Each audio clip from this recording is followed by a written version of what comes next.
Olá, família. Temos um jeito.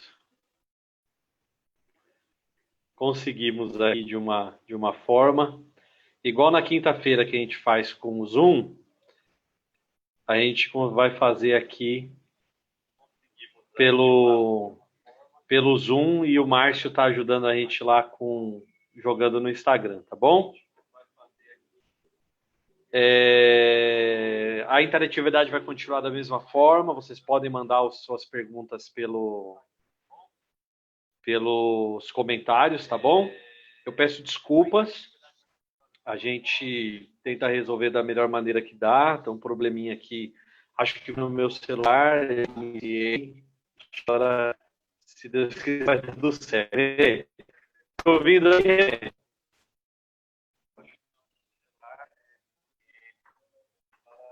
Estou ouvindo. E vocês, estão me ouvindo bem aí? Ok? Estou ouvindo. Agora, graças a Deus. Que bom, legal. De fato. Você estava com medo, né? Olha aí, ó. Ficou com medo, não Aí, dá ó, certo. foi só eu falar que eu fiquei com medo, ó. Aí, ó, o que apareceu pra gente, ó. Uai. Diz que quando começa a fazer alguma coisa com medo, não vai dar certo.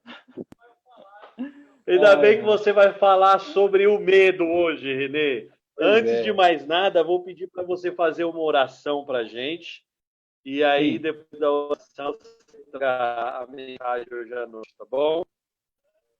Ok, vamos então orar, pedir a Deus que Ele nos conduza nesse momento e nos dê graça no entendimento desse tema, o medo, né? E também nos dê a oportunidade de continuar aí online de forma tranquila. Vamos orar? Senhor, te damos graças porque Tu és nosso Pai, porque o Senhor cuida de nós, porque o Senhor está agora neste momento em cada lar, se fazendo presente na vida de cada um. Te damos graças porque temos a oportunidade agora de estudar a Tua palavra, de nos dedicarmos no entendimento da Escritura e também reconhecer que é o Senhor quem dissipa todos os nossos medos, que é o Senhor quem nos livra de todos os nossos pavores, temores. O Senhor é quem nos faz ser corajosos, Senhor. Assim nós te agradecemos, te pedimos que nos perdoe e nos abençoe nesse estudo por esse sistema virtual e no qual nós agradecemos também a existência dele. Em nome de Jesus. Amém. Will, meu querido, realmente essa noite já ficou claro aí para os nossos irmãos, para os nossos ouvintes, para aqueles que estão online agora, que o nosso tema é medo. Como você havia dito, nós vamos fazer uma divisão onde eu vou trabalhar mais a ideia de definir o que é medo, uma tentativa de definir o que é medo numa perspectiva bíblica, dando um exemplo também de um efeito que o medo tem sobre nós, um efeito que eu acredito que está acontecendo no atual momento com muita intensidade. Para isso, eu vou abrir em Gênesis, aqueles que estão nos ouvindo aí, nos acompanhando pelas redes sociais, abra em Gênesis capítulo 3, versículo 8 a 10. Versículo 8 a 10. O contexto já é conhecido de boa parte daqueles que estão nos ouvindo agora. É o texto da queda, e naquele momento de queda, Deus vai à procura de Adão e Eva. Este é o que acontece nesse relato de Gênesis capítulo 3. E eu gostaria de ler os versículos 8 a 10 somente. Diz assim: Quando ouviram a voz do Senhor Deus, que andava no jardim pela viração do dia, esconderam-se da presença do Senhor Deus, o homem e sua mulher, por entre as árvores do jardim. E chamou o Senhor Deus ao homem e lhe perguntou: Onde estás? Ele respondeu: Ouvi a tua voz no jardim. E porque estava nu, tive medo e me escondi. Somente até aqui. Veja bem, como eu disse, é o contexto de queda. Nós temos aqui a narrativa da catástrofe da queda. E quando o nosso Senhor, na viração do dia, como de costume, provavelmente, ele foi visitar a sua criação, ele encontrou ali alguns arteiros, né, como se diz, que haviam se rebelado contra Deus, contra o mandamento de não comer daquele fruto daquela árvore. E a reação do casal foi ter medo. Veja que o medo, no versículo 10, tem um motivo. Eles estavam nus. Eles estavam sem roupas. Eu acredito que o horário é bem apropriado para falar isso, né? Mas então, a nudez nas Escrituras, ela traz a ideia de uma humilhação. Como que eu posso exemplificar isso? Lembra-se quando Jó, no capítulo 1, ele diz assim, algo semelhante a isso? Vim nu ao mundo e do mundo vou embora nu. Algo semelhante a isso. Jó, ele afirma a sua pobreza, a sua insignificância, usando a questão da nudez. Veja como a questão da nudez também nos leva a pensar na humilhação mesmo. Quando os israelitas, judeus, eles queriam manifestar a sua contrição, ou às vezes até se humilhar, existe aquela afirmação bem conhecida dos cristãos, né? Rasgou as vestes. Então, é interessante isso. A nudez, ela está relacionada com humilhação, com insignificância. Onde eu quero levar você, internauta, irmão, a entender isso? Onde eu quero caminhar, como que eu quero que você entenda isso? Falando dessa questão da nudez. Veja bem, Adão manifesta a sua insignificância e sua depravação ali naquele contexto com vergonha da sua nudez. Isso causa um medo nele, porque ele está diante de um ser que não se preocupa com nudez, que ele não tem pecado, ele não tem vestígio de nada que é impuro. Então, o que nós vemos aqui é algo bem interessante, que me faz lembrar uma expressão, uma afirmação do reverendo Jair de Almeida, que ele disse em uma das aulas no seminário. O medo, por vezes, é a consciência de quem você é diante de quem você está. Naquela nudez de Adão e Eva, eles reconheceram a insignificância deles e tiveram medo. Por quem eles eram, insignificantes e rebeldes, haviam se rebelado contra o Senhor diante de quem eles estavam. Ou seja, estavam diante de um ser perfeito, puro, criador dos céus e da terra. O medo muitas vezes é, então, aquilo que nós sentimos por quem nós somos diante de quem nós estamos. A consciência de quem nós somos diante de quem nós estamos.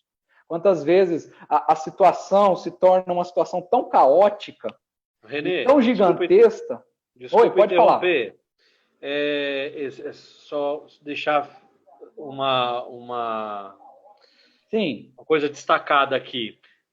A gente está tratando o medo do ponto de vista teológico, correto? Sim. Porque assim, com certeza na hora das perguntas vai ter algum irmão, né, que tem formação psicológica, que tem formação nessa área clínica, né, da psicanálise, que pode levantar essa questão do medo desse prisma. Mas nós estamos aqui tratando o medo do ponto de vista teológico, né? Então, só para deixar claro isso para o pessoal. De fato. Mas há um sentido em que, quando eu terminar aqui, amarrar tudo, a perspectiva que os nossos médicos, que a medicina traz, é muito semelhante. É um sentimento de antecipação a algo que vai acontecer. Então, só que envolve você ter consciência de quem você é, ou seja, você é pequeno diante da situação, ou diante de alguém que é grande ou causa pavor, e você passa a sentir isso. Sempre envolve duas coisas, como no caso aqui de Adão e Deus. Adão em sua nudez e Deus na sua esplendor, magnífica, beleza, santidade, enfim. Fui até engasgado aqui pela palavra. Mas então, a ideia é mais ou menos essa. Mas chegando a uma definição, para ficarmos claros aqui, uma definição. Medo é algo que nós sentimos em antecipação a um acontecimento. Ele não é ruim quando ele tem assim um teor de prudência. Todavia, quando ele se passa a ser pânico, quando ele passa a tomar conta da mentalidade, do raciocínio da pessoa, onde ela perde assim o seu controle, isso é algo prejudicial. Pensando em questão do medo, isso é a definição, eu gostaria de falar somente agora sobre um efeito que existe no medo, quando nós sentimos medo. E nós vamos abrir lá em Deuteronômio, capítulo 20. Deuteronômio, capítulo 20, versículo 1 a 9. Nessa passagem, Deus está orientando o povo a respeito das guerras, como eles vão se portar e, em especial, qual é a postura deles diante dos inimigos deles.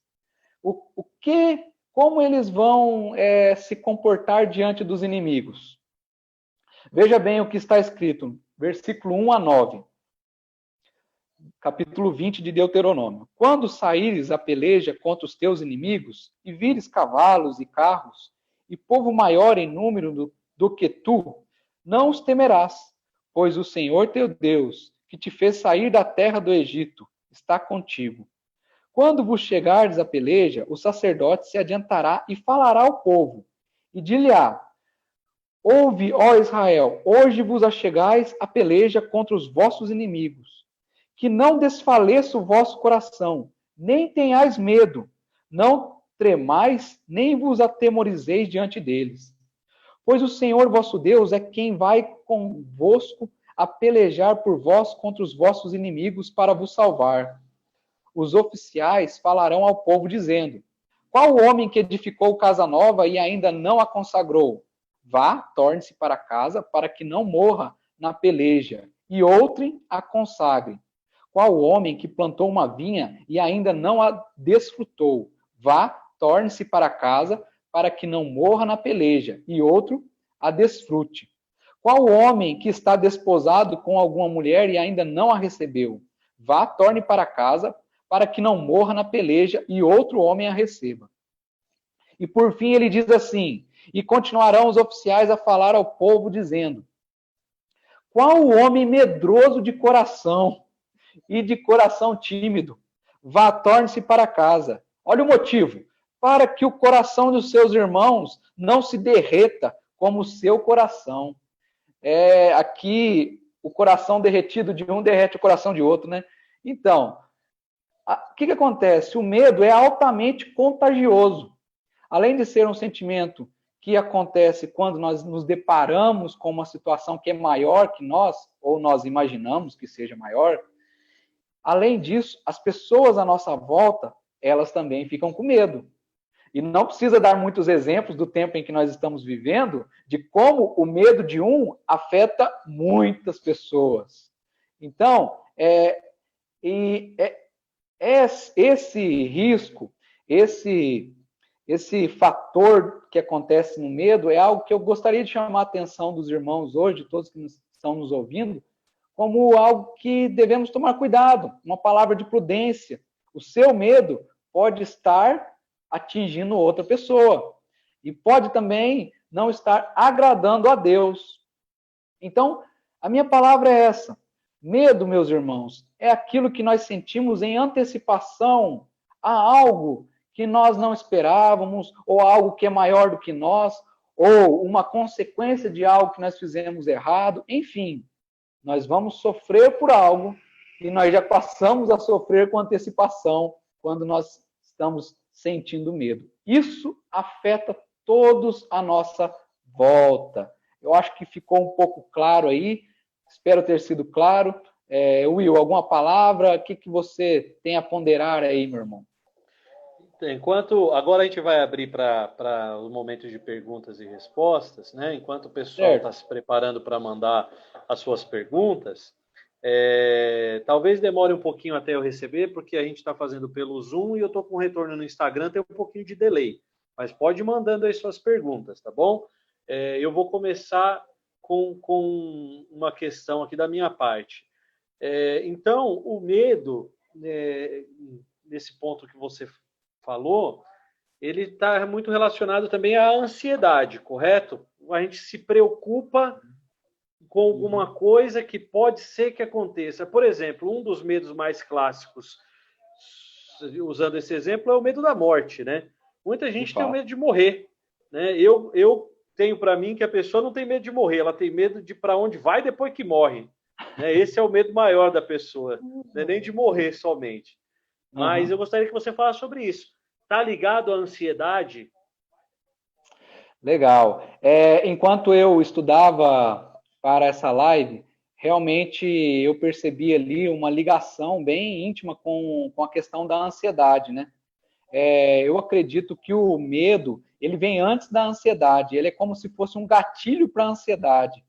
A pessoa sente o medo e então ela passa a ficar ansiosa, ficar angustiada, mas realmente existe algo muito próximo aí. Até eu acredito que seja difícil de delinear, muitas vezes, se a pessoa está com medo ou se ela está ansiosa. Mas concordo aí e acho legal pensar dessa forma.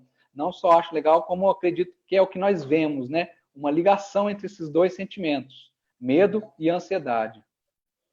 Certo. E o medo, ele pode, como você bem disse aí durante a sua palavra, ele pode desencadear coisas ainda bem piores.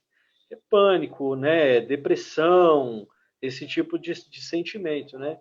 E assim, diante de Deus, a gente sabe que a ansiedade, a preocupação, o medo ou por uma coisa que ainda vai acontecer e que você está fora do seu controle, ou por alguma coisa errada que você tenha feito, né? Todas essas coisas diante de Deus, a gente tem como buscá-lo, né, para que ele nos ajude, ou por uma coisa que nós fizemos de errado, ou por coisas que ainda vão acontecer e que não estão no nosso controle.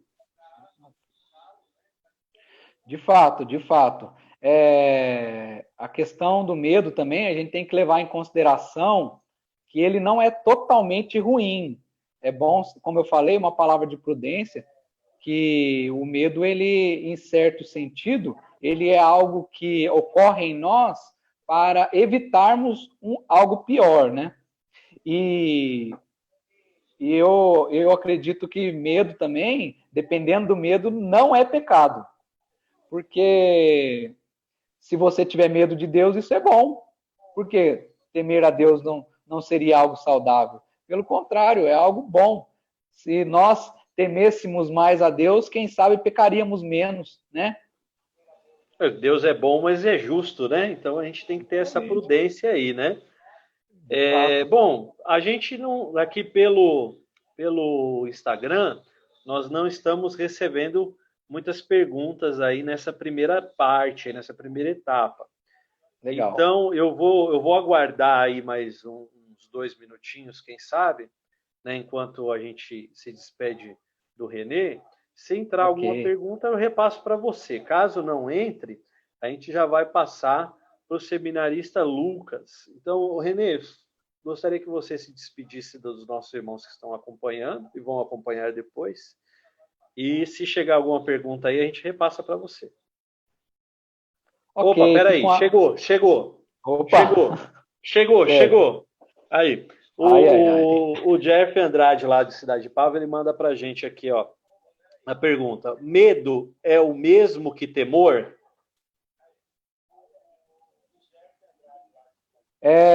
Jeff, literalmente, as palavras são usadas sem uma regra específica, ou seja, usa-se a mesma palavra para temor, às vezes a tradução traz temor, às vezes a tradução que nós temos traz medo, mas é sempre a mesma palavra ali. Então, literalmente, do texto, não há diferença entre medo e temor, são sinônimos. Não há o que complicar muito aí, não. A Andrea, Renê, mandou uma pergunta também. A Andrea Hoffman. Às vezes a falta de medo pode ser mal interpretada? A falta de medo, de fato, a falta de medo, eu acredito que ela pode ser mal interpretada, porque as pessoas à nossa volta podem pensar que nós estamos sendo arrogantes, orgulhosos, e dá a entender que o caboclo é muito valente, né? Mas, na realidade, pode ser uma palavra de ânimo, pode ser uma palavra de coragem, né? Vamos, vai dar certo, vamos passar aqui por essa estrada escura, vai dar certo, vamos embora. É mais ou menos assim, né? Animando o outro. Mas há aqueles que podem falar assim, né? Você é louco, você está querendo fazer isso, não tem medo, não. De fato, pode causar, assim, uma falta de entendimento aí por parte de alguns. A Amanda está perguntando, Renê, o medo pode ser considerado falta de fé? Sim, o medo pode ser considerado falta de fé, dependendo de quem você tem medo. Olha só, a resposta não pode ser simples. Vamos O medo lá. pode ser considerado falta de fé se você tem medo, por exemplo, de homens. Quando Pedro fala lá, né, vamos ser obediente a Deus ou aos homens, ou seja, vamos temer a Deus ou aos homens. Fica claro que o temor tem que ser para o Senhor e não para os homens, no caso ali, numa questão de evangelização, né, de pregação do evangelho. Mas dá para a gente tirar essa lição de lá. O medo, ele é falta de fé quando ele está direcionado para alguma coisa que não seja Deus. Uma vez que o nosso medo é de Deus, nós temos temor diante de Deus, do seu juízo, de colher frutos dos nossos erros, de fazer coisas que não agradam a Ele. Esse medo é maravilhoso. Agora, uma vez que a gente começa a ter medo muito das coisas à nossa volta, de pessoas, e isso passa a tomar conta do nosso pensamento, provavelmente isso é falta de confiança. A confiança, ela gera encorajamento. Veja que o texto que eu li, os homens que não iam para a guerra, provavelmente eram homens que não confiavam que Deus daria a vitória. Deus daria a vitória e Deus falou que ia dar a vitória. Mas alguns que eram, como o texto diz aqui, né, homem medroso e de coração tímido, esses eram para voltar para casa. Maravilha. O Lê Silva 010, ele manda aqui uma pergunta: o crente pode ter depressão? Foi uma coisa que a gente comentou, que o medo pode levar a outros tipos de desdobramentos, né? Pode gerar depressão, pode gerar pânico, né? Então ele pergunta isso: o crente pode ter depressão, seminarista Renê? O crente pode ter tudo que é doença, tudo que é problema, e aliás, os piores problemas, para ficar claro na vida do crente que quem salva ele é Jesus Cristo. Então, ele pode ter depressão, mas ele não fica na depressão. Esse é o fato. O crente, ele pode ter depressão, ele pode ter tudo que é problema, mas ele, geralmente, na maior parte dos casos, ele ou passa por aquilo consolado por Deus, e no caso, como a questão da depressão é uma certa falta de consolo, ele volta à sua alegria. E para algumas doenças, ele não tem cura, ele vai morrer naquilo, mas ele vai ter a vida eterna. Então, eu creio que o crente ele pode ter depressão, pode ter outras doenças. A questão é o seguinte: isso não fica na vida dele. Algumas doenças, sim, ele morre daquelas doenças, mas outras eu acho difícil, como é o caso da depressão. Eu acho muito difícil alguém que é crente ter depressão e permanecer nesse estado, porque é um estado que é muito vinculado ao estado de espírito. Não é igual uma doença que deixa a pessoa na cama e que ela, de repente, tem a oportunidade de sorrir ali e falar, eu estou em paz. Pelo contrário, é uma doença que tira toda a paz da pessoa. Então, esse tipo de doença, eu creio que Deus age e dá alegria ao coração da pessoa de novo. Mas ela pode ter depressão, sim, qualquer crente. Maravilha. Bom, as perguntas dessa primeira parte cessaram, seminarista Renê. Eu vou pedir então para que você se despeça agora dos nossos irmãos que estão acompanhando, né? E logo em seguida vou passar a palavra para o seminarista Lucas, que vai dar sequência. Ok, deixa um abraço para os irmãos. Sinto saudade de vocês. Que a graça e a paz do Senhor esteja com vocês. E agora o Lucas vai trazer uma palavra aí de conforto. Eu trouxe o problema, o Lucas vai trazer aí a perspectiva mais boa da coisa, né? Sobrou para mim trazer o problema, né? Mas tá bom. Fica um abraço. Valeu, Renê. Obrigado. Deus abençoe você, a Érica, o neném aí. Eu tô meio por fora. É menino, menina, já sabe, já fez ultrassom. Isso, é menino, é Natão o nome dele, e ele já tá espoleta aqui na barriga da Érica. Ah, que bom, que bem. Isso é bom, contar se é bom, né? Que bom. Que faça bagunça também fora da barriga, que dê trabalho para os diáconos da igreja, que daí que mostra saúde. É isso aí. Que Deus abençoe. Aí. E até a próxima. Vamos passar agora para o Lucas. Valeu, Renê. Se quiser continuar acompanhando com a gente aí, pode ficar também, tá? Talvez a gente peça ajuda aí para você aí em algum tema, alguma resposta, vai. É igual a escola dominical, às vezes vem uma pergunta que a gente não sabe a resposta, tem 2 seminaristas hoje, aí a gente busca auxílio aí, tá bom? Amém, tranquilo. Forte abraço. Valeu. Lucas, boa noite, tudo bom com você, meu querido? Boa noite, William. Tudo bem, graças a Deus, e por aí? Bem também, graças. No começo deu um probleminha, né? A gente ficou um pouco com medo, mas agora tudo bem, graças a Deus. Que bom que você está aqui Deu com a gente. certo A gente agora. conseguiu estabelecer essa conexão entre nós aqui, né?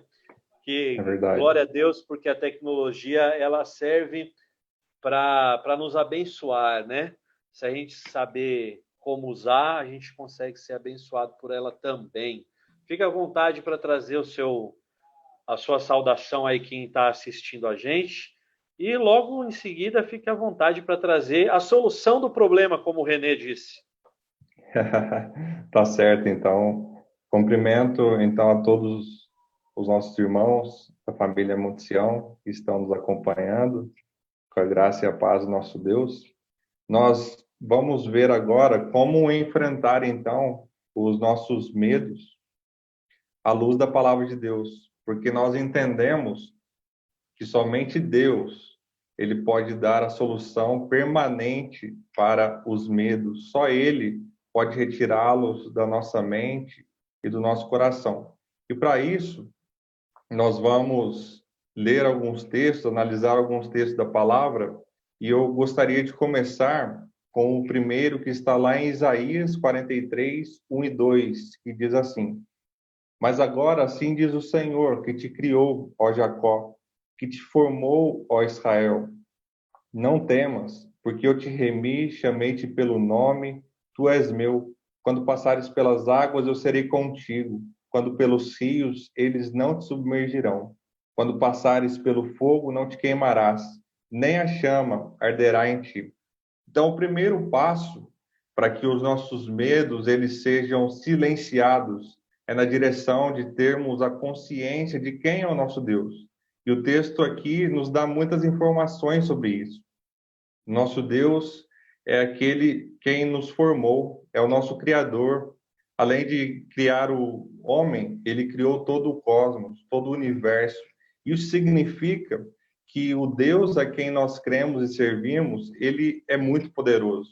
A Bíblia nos informa da onipotência de Deus, ou seja, todo o poder está nas suas mãos. Logo, nós podemos confiar nele, porque ele sendo o nosso Criador, ele nos conhece melhor do que ninguém. Ele sabe de tudo que se passa conosco, inclusive dos nossos medos que afligem a nossa vida. Por isso, na metade aqui do versículo 1, Deus diz: não temas. Essa, aliás, é uma das ordens mais recorrentes de Deus para o seu povo em toda a Bíblia. Não temas, não tenha medo. Notem que é um imperativo para que o povo de Israel não tivesse medo. E essa ordem, ela pode ser aplicada também a nós, que fazemos parte da Igreja de Cristo, porque a igreja é a continuidade de Israel. Na sequência aqui dos versículos, nós podemos aprender, no mínimo, 4 motivos pelos quais nós não precisamos ter medo. Em primeiro lugar, porque Deus nos remiu. Todos nós nascemos pecadores, manchados com uma natureza depravada, errantes. Portanto, nós merecíamos a condenação. Mas Deus, por sua graça, por sua misericórdia, ele decidiu salvar um povo, remir o seu povo. E nós que hoje cremos em Jesus Cristo pela fé, podemos ter a certeza da salvação, porque fomos comprados pelo precioso sangue de Cristo Jesus que foi vertido na cruz. Portanto, não devemos ter medo. Em segundo lugar, o texto nos chama a atenção pelo fato que Deus nos chamou pelo nome. Além de nos formar, de nos remir, Deus nos chama pelo nosso nome. Ele nos elegeu antes da fundação do mundo. Lá em Romanos, no capítulo 8, no verso 30, diz assim: e aos que predestinou, a estes também chamou. E aos que chamou, a estes também justificou. E aos que justificou, a estes também glorificou. Nós vemos aqui que quando Deus ele começa uma obra na vida de alguém, ele completa. Isso deve trazer alegria e segurança ao nosso coração, por saber que ele se importa conosco, ele cuida da nossa vida hoje e cuidará eternamente. Em terceiro lugar, o texto nos mostra também que nós pertencemos a Deus. O versículo 1 termina dizendo: tu és meu. Todos aqueles que fazem parte da igreja verdadeira de Cristo são propriedade exclusiva de Deus. No Evangelho de João está registrado que Jesus, ele deu a vida eterna pelas suas ovelhas, e elas nunca irão se perder. Ninguém pode tirá-las da mão do Altíssimo. Portanto, nós temos a plena certeza da nossa salvação. E o quarto motivo está no versículo 2, onde nos mostra que Deus está presente ao nosso lado, não importa quais as situações adversas, quais as situações difíceis, turbulentas que nós temos que passar nessa vida. Existe uma mentira difundida por algumas pessoas em alguns lugares de que os crentes não passam por problemas. Mas quando nós nos voltamos para a palavra, olhamos a vida das mulheres e dos homens que está descrito na Bíblia, nós vemos que a maioria deles, se não todos, tiveram muitos problemas durante a sua jornada. Tiveram que enfrentar obstáculos, vales, covas, naufrágios, perseguições, mas também vemos que Deus nunca abandonou um filho seu. Em nossos dias, existem pessoas, por exemplo, que têm medo de ficar sozinhas, mas se esquecem que Deus, ele nunca deixa os seus filhos. Outras pessoas têm medo da morte, como já foi comentado aqui na nossa live, mas essas pessoas não se lembram de que Deus as assiste em todos os momentos, inclusive quando enfrentam o perigo de perder a própria vida. E nós que somos crentes. Oi. Lucas, desculpa te interromper. Gostaria de fazer um contraponto aqui do que você acabou de falar. Essa questão que é largamente pregada, né, em vários púlpitos até do Brasil e do mundo, né, que o crente que está com algum problema, ele está em pecado, né? Então, se ele está enfrentando... A gente até falou sobre isso em algumas outras oportunidades aqui nas lives de terça, né? Então, se ele está com algum problema na vida dele, é porque ele está em pecado. E essa coisa, né, de que o crente precisa procurar sair dessa por todos, principalmente através da teologia da prosperidade, né? Eu gostaria que você comentasse um pouco sobre isso. E também a Bíblia diz que ainda que nós passemos pelo vale da sombra da morte, nós não temeremos mal algum, né? Então, ela deixa bem claro nesse sentido extremo, né? Ainda que a gente passe pertinho da morte, que a gente veja a morte de perto, a gente não vai temer. Por quê? Porque Deus está conosco. A nossa finalidade não é nessa terra, não é verdade? É verdade. Sobre isso que você comentou, de que existem algumas pessoas que acreditam nessa ideia de que quando os problemas chegam na vida do crente é por causa do pecado, mas isso é um equívoco à luz das Escrituras. E um bom exemplo disso é a vida de Jó. A Bíblia nos diz que ele era um servo justo, fiel a Deus, que temia e andava nos caminhos de Deus, e ele acabou perdendo tudo que ele tinha. Do dia para a noite, ele perdeu os seus bens, a sua família, tudo que ele tinha conquistado, tudo que ele amava, ele perdeu. Mas ele não estava em pecado. Então, nós vemos que muitas vezes, e a gente vê isso por toda a Escritura, que Deus, ele permite que algumas circunstâncias cheguem na vida do cristão para prová-los, para que a sua fé seja fortalecida.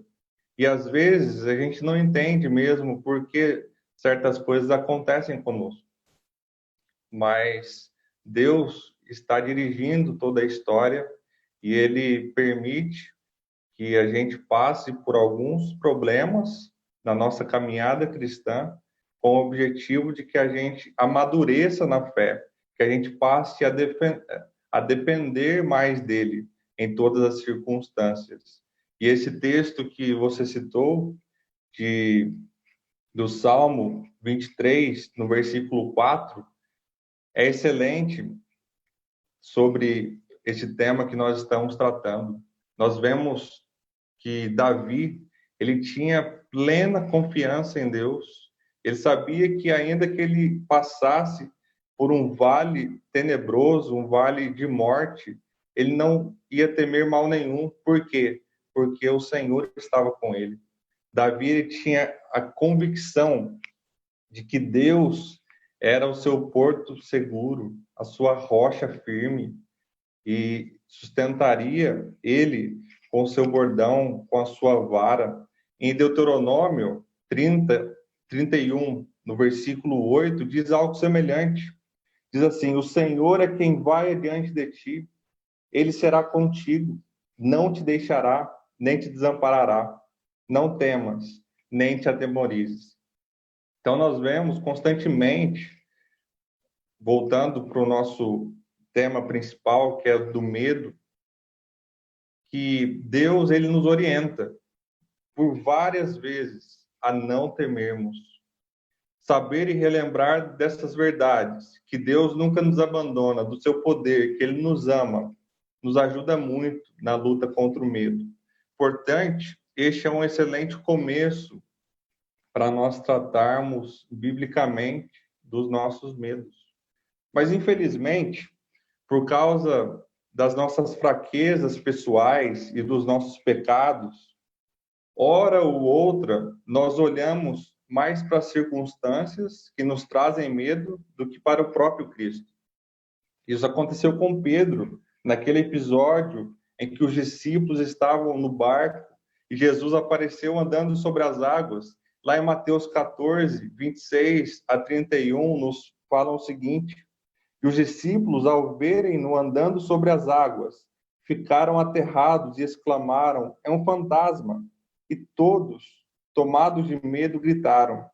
Mas Jesus imediatamente lhes disse: tende bom ânimo, sou eu, não temais. Respondendo-lhe Pedro disse: se és tu, Senhor, manda-me ir ter contigo por sobre as águas. Ele disse: vem. E Pedro, descendo do barco, andou por sobre as águas e foi ter com Jesus. Reparando, porém, na força do vento, teve medo e, começando a submergir, gritou: salva-me, Senhor. E prontamente Jesus estendeu a mão, tomou-o e lhe disse: homem de pequena fé, por que duvidaste? Aqui nesse texto nós vemos que Pedro começou bem, porque ele estava olhando para Cristo. Mas quando ele tirou seus olhos do mestre, começou a olhar mais para as circunstâncias do que para Jesus. Ele começou a perceber mais as ondas agitadas, o vento que soprava com violência, e ele então começou a afundar. E foi necessário que Jesus lhe estendesse a mão, e Jesus lhe deu uma advertência: homem de pequena fé, por que você duvidou? Pedro não confiou plenamente no Senhor Jesus, e por isso ele começou a afundar. E isso acontece conosco. Quando os medos do nosso coração nos atacam, nós começamos a olhar muito para eles, mais do que para Jesus, nós afundamos os nossos temores pela falta de confiança em Cristo. Certo, mas se nós temos essa tendência de focar mais no nosso medo, nas circunstâncias que nos cercam, do que em Deus, o que nós podemos fazer para não cair neste erro que Pedro caiu? Gostaria de destacar rapidamente 3 atitudes importantes na nossa luta contra o medo. A primeira delas é que nós precisamos ler a Bíblia.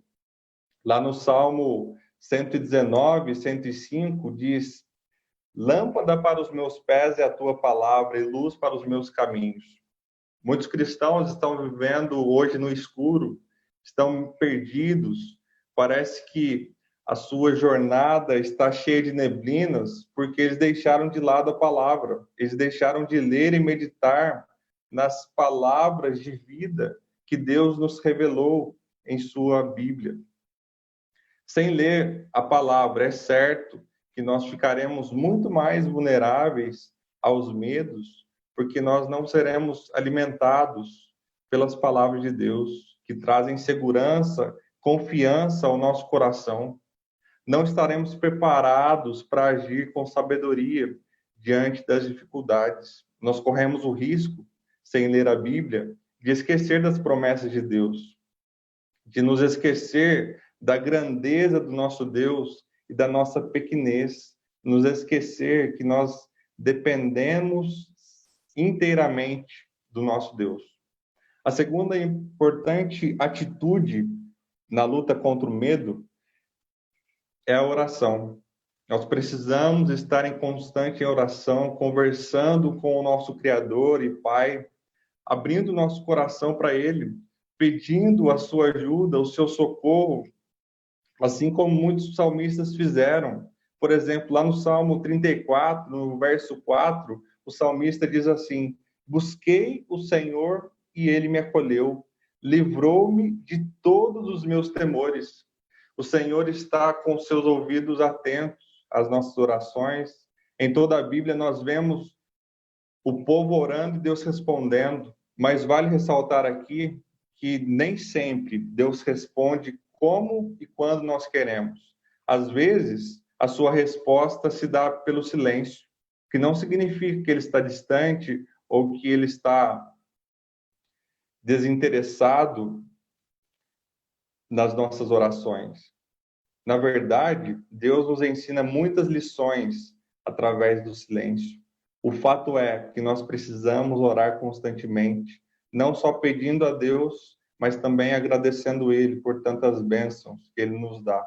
E por fim, a terceira atitude que nós podemos e devemos tomar quando nós sentimos medo é que nós precisamos estar em comunhão com os irmãos. Lá em Colossenses 3,16 diz assim: habite ricamente em vós a palavra de Cristo, instruí-vos e aconselhai-vos mutuamente em toda a sabedoria, louvando a Deus com salmos e hinos e cânticos espirituais, com gratidão em vosso coração. A vida cristã, ela não é solitária. Na verdade, ela é comunitária. Envolve convivência, envolve comunhão com os irmãos da igreja, onde nós adoramos a Deus, nos instruímos e nos aconselhamos mutuamente, onde louvamos ao nome do Senhor juntos. E se você que está assistindo essa nossa live hoje está passando por algum tipo de medo, eu quero te encorajar a buscar a ajuda de algum irmão maduro na fé da igreja. Converse com ele, conte para ele dos seus medos, sobre aquilo que está tirando a sua paz, peça conselhos, orem juntos, e eu tenho certeza que isso fará muito bem para a sua vida espiritual. É uma oportunidade para crescer na fé, para dependermos mais de Deus, confiarmos mais nele. Lembre-se, quando o medo atacar a nossa mente, quando a incerteza tentar atrapalhar a nossa comunhão com Deus, nós precisamos colocar esses ensinos bíblicos em prática. Will.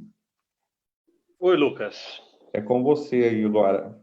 Finalizou já a sua parte? Maravilha, Finalizei. meu querido. Ó, deixa eu falar uma coisa para você. Resolver o medo com confiança em Deus, né? E para gente que, você aí, recém-pai, né? Pai fresco, o Renê ainda nem pintou ainda para ficar fresco ainda, vai pintar daqui a pouco. Os irmãos que estão acompanhando a gente que já são pais, né? Já alguns até avós.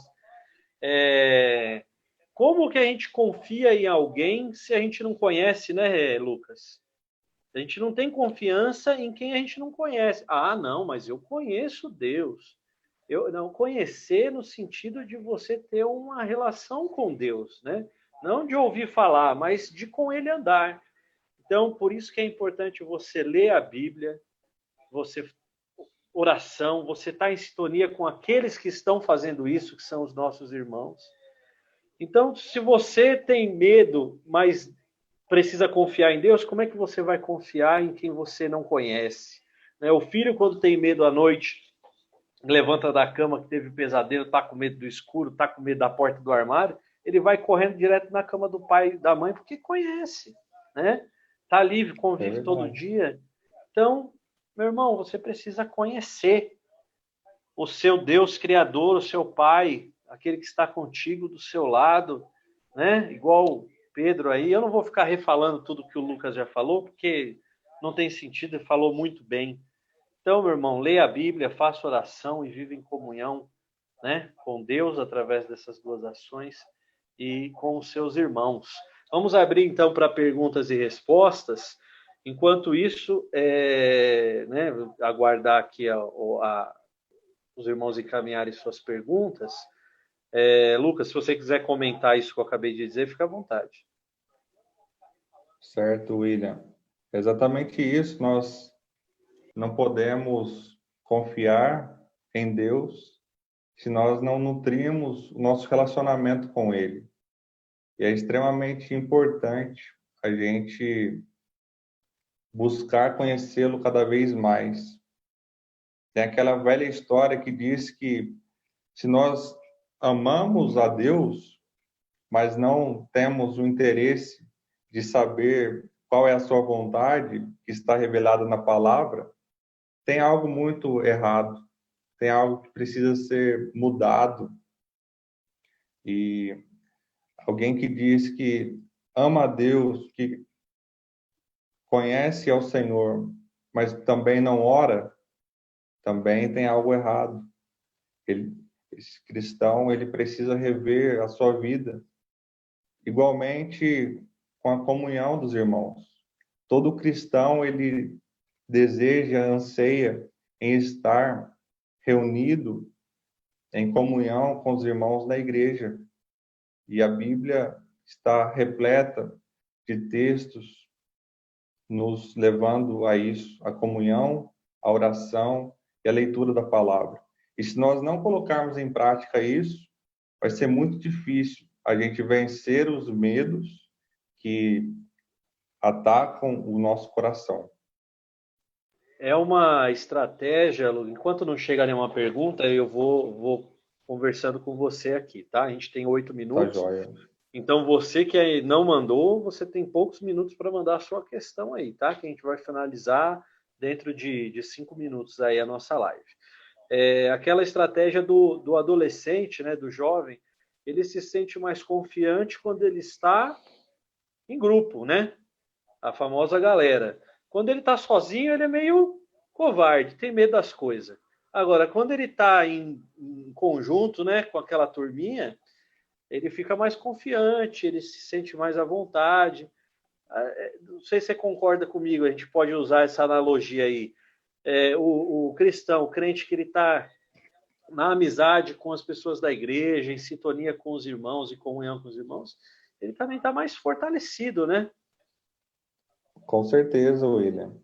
É essencial na nossa caminhada cristã a gente estar em constante comunhão, desenvolvendo amizades, laços profundos mesmo entre a irmandade da fé. A Bíblia nos orienta a buscarmos bons conselheiros. E qual é o melhor lugar para se buscar bons conselheiros? É na igreja, pessoas que conhecem ao Deus que nós servimos, que partilham da nossa fé, e nós precisamos uns dos outros.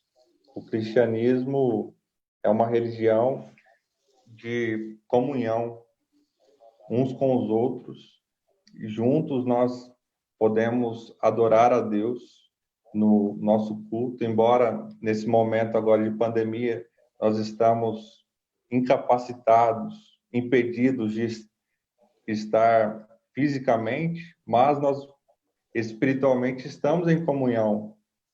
Essa reunião aqui mesmo pelo Zoom, pelo Instagram, é um exemplo disso. E a nossa igreja não parou de se reunir, mesmo que virtualmente, e isso tem sido essencial para todos nós, estarmos em comunhão uns com os outros, mesmo distantes. É isso aí, hoje a gente tem essa facilidade, né? Bom, já que não chegou nenhuma pergunta aqui pelos comentários do Instagram, ô Renê, ativa seu microfone aí, meu querido. Você tem alguma pergunta para fazer para o Lucas? Olha, agora vai ficar outro nível agora essas perguntas, hein? O Renê, o seminarista, fazendo pergunta para o Lucas. Ô Lucas, quer fazer uma pergunta para o Renê? Fica à vontade aí. Opa, ô Will. Bom, eu não tenho nenhuma pergunta para fazer para ele. Acho que as perguntas mais polêmicas ou mais difíceis já surgiram aí, né? Em relação na hora dos ao medo. Problemas, né? Eu fiquei com medo de surgir aquela pergunta, né? Será que é pecado ter medo? Aí surgiu aí, meio que flutuando, mas surgiu e tá aí. Mas não tem não. E você, Lucas, quer perguntar alguma coisa para o Renê? Quer falar alguma coisa para ele? Aí fica à vontade, meu querido. A gente está finalizando daqui a pouco. Ele vai falar que tá com saudade de mim. Isso é verdade, Renê. A gente está com saudade de todo mundo. Mas não tenho nenhuma pergunta também, não. Mas já que o Renê tocou nesse assunto aí da pergunta polêmica, se ter medo é pecado, eu só queria fazer um comentário também sobre essa questão de que nem todo medo necessariamente é pecado. Por exemplo, na Bíblia, existem ordens para o cristão temer a Deus, como o René bem disse, e também há uma outra ordem de nós temermos as autoridades que foram instituídas pelo próprio Deus. Então, nós vemos que alguns medos, eles são legítimos, porque eles são autorizados pela palavra. Maravilha. Para finalizar aqui, então, o Francisco José ele mandou aqui, não foi uma pergunta, foi um comentário. Eu creio que a gente não vai precisar comentar em cima do comentário dele.